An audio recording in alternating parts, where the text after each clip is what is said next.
द्रौपदी को खड़ा करके वस्त्रों को उतारने का दुशासन को तू जब आदेश दे रहा था, तब तेरा धर्म कहां गया था? उस दिन तुझे धर्म की याद नहीं आई थी?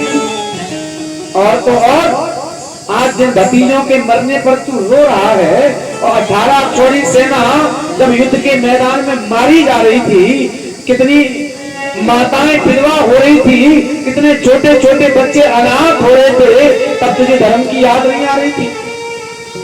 कितनी लाशें पड़ी थी उस कुरुक्षेत्र के मैदान में। आज भी उस कुरुक्षेत्र की भूमि लाल पड़ी है महाराज। आज दिन तक इतना धूप प्रकाश लगने के बाद भी उस भूमि में लालिमा दिखाई देती है।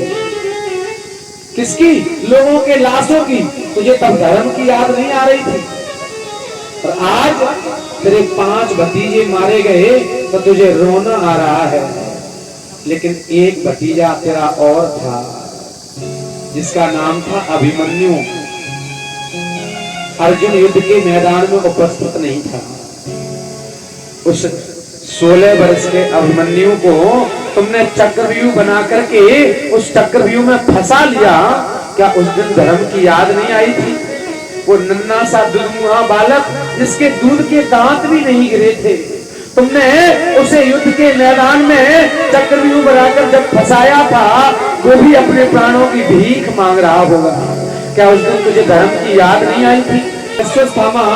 समझा रहा है कि तुझे ये धर्म की याद पहले आ जाती तो शायद तुझे आज रोना नहीं पड़ता। अब पछताए का हो तो जब चिड़िया चुग गई खेत।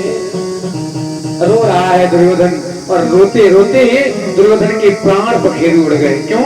वरदान था, सुख और दुख जब एक साथ व्याप्त होगा तो